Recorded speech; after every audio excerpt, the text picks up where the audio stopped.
Inhloko lengamele amajaji Raymond Zondo ichithile tinsolo tegomandva kwemkhakha wetemthetho yangeta ngakuthi kude umuntu ovete ubufakazi kusekela tinsolo. Zondo bekakhuluma kumbuthano wamajaji omalanga amathathu eSun City eNorthwest. Ingcikitsi yalombuthano ithi towards a single, effective and fully independent judiciary. Inhloko yamajaji kuleli Chief Justice Raymond Zondo ithi sekuphela iminyaka lemine solo ifuna ubufakazela ukuthi amajaji tinkantolo nebulungiswa kuleli bekulawulwa dlanzana lebantfu lebelifuna kufeza timfuno talo. Uthi kudzimade kube kunyalo kusete ubufakazela loko. That the judiciary in South Africa is captured and nobody came with any evidence. Up to now, nobody has come with any evidence. Zondo ungetenge ukuthi letinsolo tiswatu kwebantfu labafuna ukuthi kulungisa buthatfwe njengelobuvuna lidlanzana nalobungasebenzi. The accusation is made by those who wish to ensure that the judiciary of South Africa is not trusted by the public, that it is looked at with suspicion because it suits their purposes. Luphiko lwetebulungiswa labukana netinsolo kulandzela umbiko lebuhlaba imajaji akuleli ngekungenda umsebenzi ngendlela lefanele.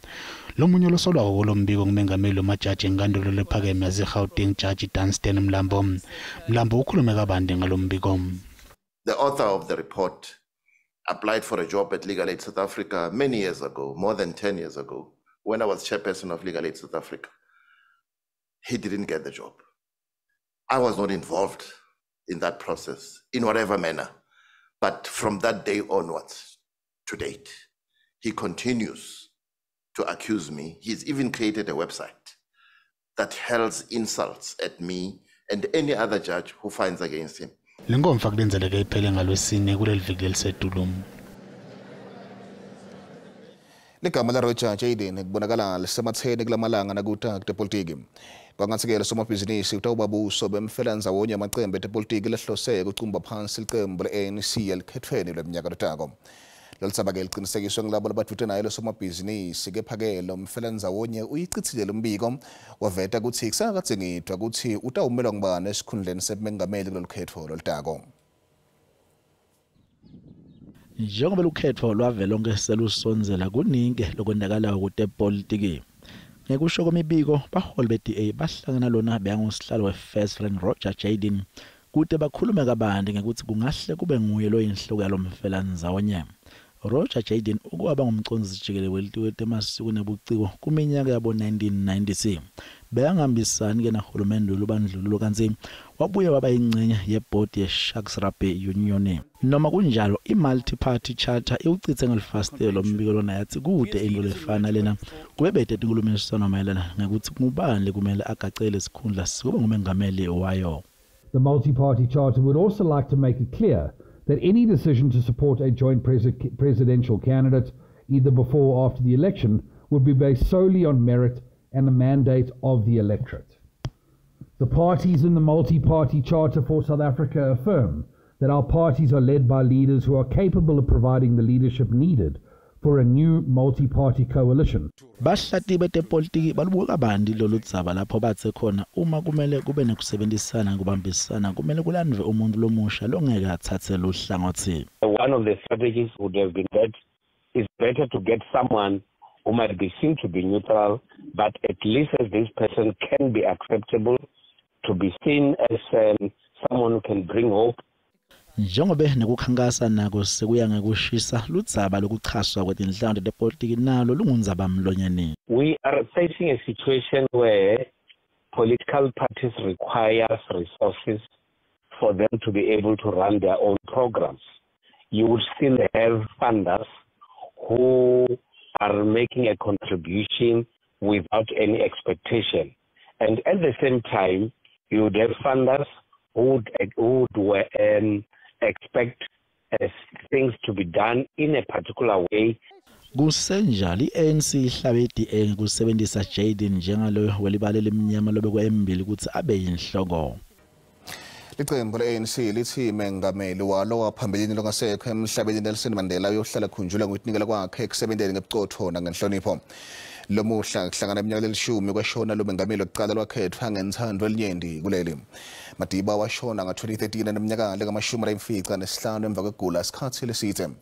Mandela wabamba isikhundla sebengameli iminyaka lesihlanu kuphela emva kolukhetho lwaka-1994 lolwangenelwa tinhlanga tonke takuleli. Madiba bekathathwa njengemholi lohlukile lomkhulu nelichawe emhlaba wonke. Waba ngumholi wekucala weluphiko lwetimbi te-ANC, umkhonto wesizwe namengameli wekucala welibala lelimnyama wentsandvo yelinenge eNingizimu Afrika. Licembu lakhe lepolitiki lithi kukhumbula kundlula kwakhe emhlabeni kungumzuzu wekuticabangela ngekusho kwalokhulumela lelicembu Mahlengi Bhengu Mutsiri. Marking the 10 years of his passing is something that really is should be introspective for many people who are Democrats, who are patriots, and those that come from the traditions of the progressive movement. Leli cembu libukane nengcinamba yekwehla elukhethweni lokungahle kufane nelukhetfo lwaka-1994 lapho i-ANC ingahle yehle ngemaphesenti langu-50. Kanti Bhengu Mutsiri uthi angete kwachathaniswa sikhathi saMandela nesa-Cyril Ramaphosa. Well, this in December this year, we're going to be awaiting the release of the 30-year review report by government, just reflecting on the journey traveled since 1994. Umtukulu waMadiba Mandla Mandela uthi batawuchubeka nokulwela abantu basePalestine ekukhumbuleni Madiba njengoba bekafuna ukuthi babe nokuthula namakhelwane wabo Israel. This day of his passing, we want to come and lay 3 wreaths at the feet of his statue. Kungunyalo tinyenti tinhlelo letendiwe kuleli kubungata impilo nesikhathi samengameli webantfu Nelson Mandela. Tinhlangano letahlukene kuleli tende libito lekuthiya kwendiwe tinhlelo letiqinile kungenelela ekuqedzeni impi yaseMiddle East. Letinhlangano tibutsene Union Building sePitoli kuvakalisa lolubito lwato. Tonke tithi akubekwe phansi tikhali eMiddle East. Tinhlangano letahlukene netepolitiki netinhlangano temphakatsi atipheli mandla solo tichubeke njalo kuvakalisa emave ato ngalempi yaseMiddle East. Tikhalo tato kenyalo titimikise Union Buildings ePitoli. I-SABC ithi nanoma imishuco ibe nemthela kepha kusesekuningi lekufanele kwendiwe. So the marches are important and they are giving proper solidarity to the people of Palestine, but this solidarity can be extended. The Palestinians at the moment need tangible, real solidarity to protect themselves against this continuous bombardment. Kulombuthano walomhla kuphinze kwathathwa nelithuba lekuhlonipha mengameli wokucala kuleli kukhethwa ngenzandvo yelinyenti. Bekulelanga lalomhla eminyakeni lelishumi lengcile lapho khona umhlaba wavanga Tindzaba tekwendlula emhlabeni kweshikashiki semzabalazo Nelson Mandela. And we felt on this day of his passing, we want to come and lay 3 wreaths at the feet of his statue. As you know, here in the Union Building lies the tallest statue of Madiba in the world. But also in Ramallah is the tallest statue outside South Africa of Madiba. And we will be laying a wreath as the family together with the various leaders of the resistance. Labo lababuthene lomhla bavumelana ngavilinye netiphimiselo taMandela tekuthi inkululeko yeNingizimu Afrika ayikaphelele bangakakhululeki abantu basePalestina. Umbuthano walomhla uphekeletelwe ngumsimeto wokubekwa kwetimbali. Kuletinye nasibetolo takhamuti naseDiepsloot esifundeni seGauteng ngaphansi komasipala seJoseph funa abantu abaqhamuka emaveni ngaphandle baphume baphele kulendzawo.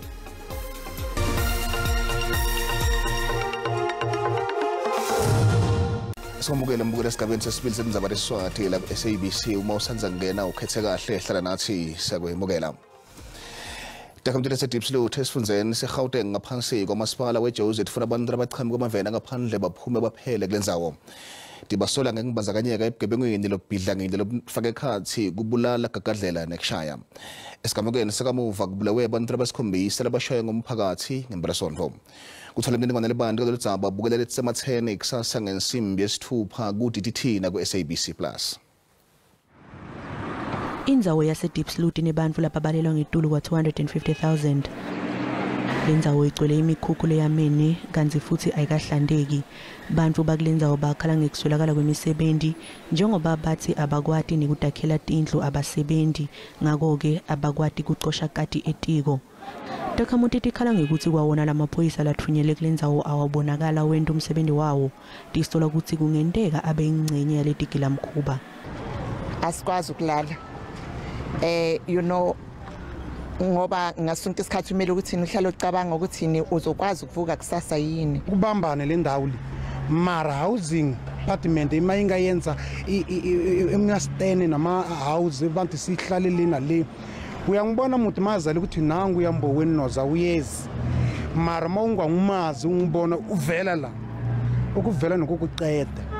Ngikusho ukuthi ibalo takamuva temaphoyisa lesifundza kusukela ngenyanga yakholwane kuthemade kube yinyoni lonyaka bantu labalahlekelwe impilo tabo ngenxa yalolodlame babalelwa ema-35 noma kunjalo ke takhamuti donativete tibalo letehlukile tithi cishe babe nge-20 bantu labalahlekelwa impilo tabo njalo ngenyanga.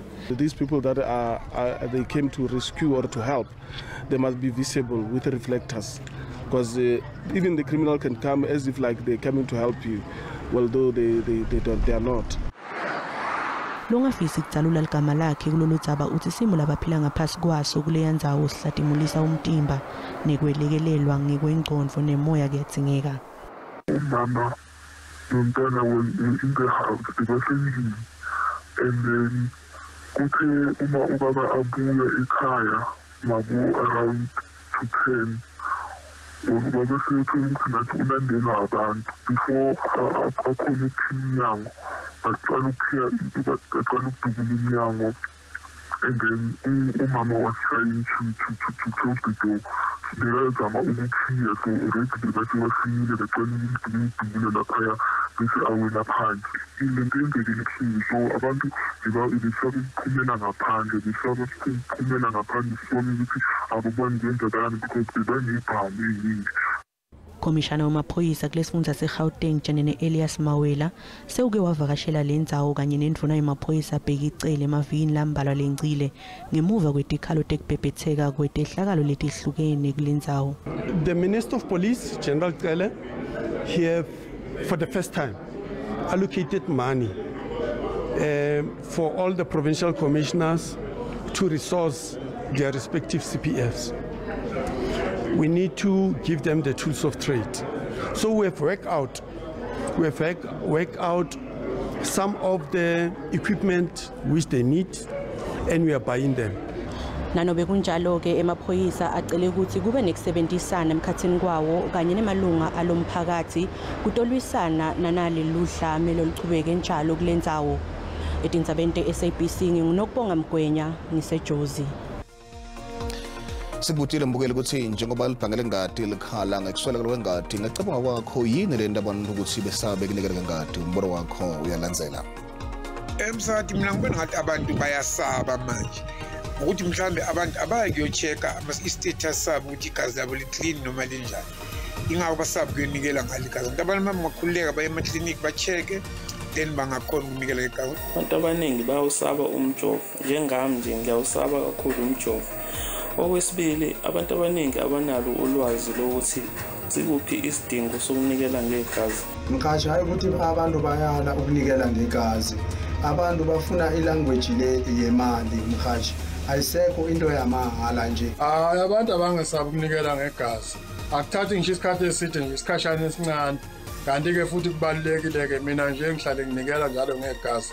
Ngenzela kona ukuthi uma ngabe kukhona abadinga igazi bakwazi ukusizakala. Mina ngithi abantu lokubabangela ukuthi basabe kunela ngengadi ngilokuthi bethe lwathi ngabandi mayelana nginikela ngengadi. Abantu msakathi sebalambe kakhulu lamalanga umuntu asuke endlini abhatala itaxi ahamba yakunikela ngengadi ubona ngcono manalala abantu ngcono babhatala utobona ilayini ukuthi igagcwala njani.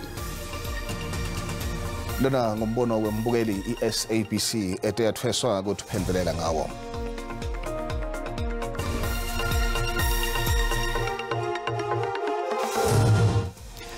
Etimakete sifuna ukuthi lirandi lehlile nelicathaniswa netimali takulamanye amave.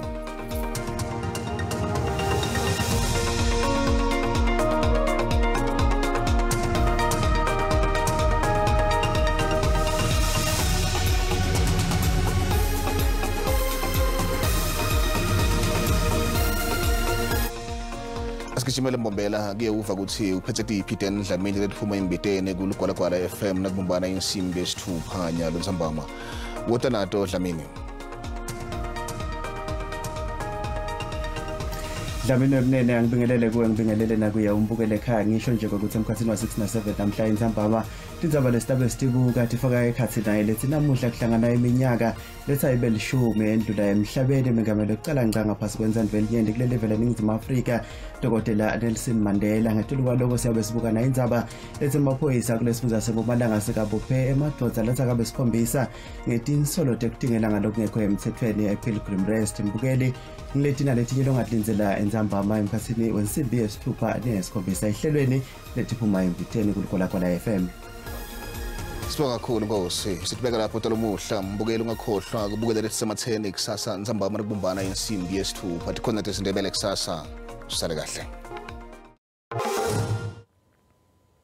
Ngetela ngina Tindzaba kanjalo ngetela nginaso simo selitulu sibonke ekudlamini kanti ke masibuka sithombe selfie kusihla namuhla mawehla ke yonshonalana live ngola lomuhla yabona silikhombisa kuvula kuletho ndzawo leto kanti ke mawubuka eMpumalanga live akhona amathuba emvuli kakhulu kade encenye yesifundza ke la iKwaZulu Natal nangaleke la isifundzeni ke la iFree State kanti ke masichubeka sibulela ngela kusasa asesekhona lawo mathuba emvula lapha kuye ke la 60% ikakhulu kade encenye nesifundza ke la iKwaZulu Natal iMpumalanga eGauteng ukhuphuke njalo ufika ke eLimpopo njengoba laba limbonye ngemafu etincenyeni letsempumalanga nalesifundza kanti ke masichubeka sibukelela ngela kusasa sixwayiso lesivela kwa South African Weather Service likhombisa ke kuba nemoya kakhulu kade esifundzeni ke la iNorthern Cape kanti ke mawuya ke la isifundzeni iMpumalanga nangalesifundzeni kwaZulu Natal liduma kakhulu kuleto ndzawo leto ngora lomuhle kanti ke naselangeni la kusasa sesekhona ke lesixwayiso sekuduma kwelitulu kakhulu kade encenyeni esifundza ke la iNorthern Cape kanye nangaleke la evelele ngomakhelwane bethu lekunyo ke la iLusuthu kanti ke khombisa ke kushisa kakhulu ngaleke encenyeni esifundza ke la inobe ke iLimpopo kanti ke ubuye ngala esifundzeni ke la iNorthern Cape abantu bacaphele kuleto ndzawo leto kanti ke sikubona amazinga ekushisa ukuthi semenjani langeni la kusasa masibuka ke la sifundza ke iGauteng mabuka ndzawo letfana ke la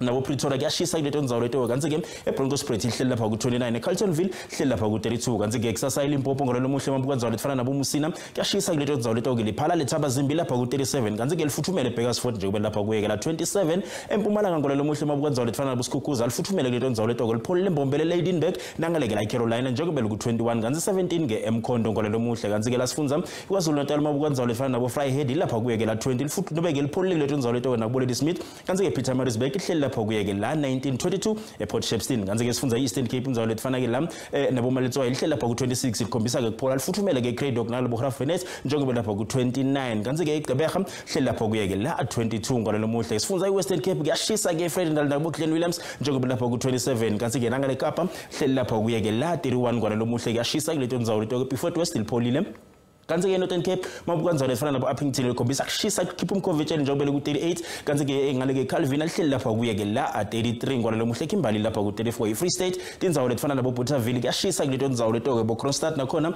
kuyashisa ngalo lomuhle mabuka ndzawo ke tfana ke la nabo Welcome ngalo lomuhle angisho ngithi kungako bengiphathele kona kini anibe nebusuku lobuhle.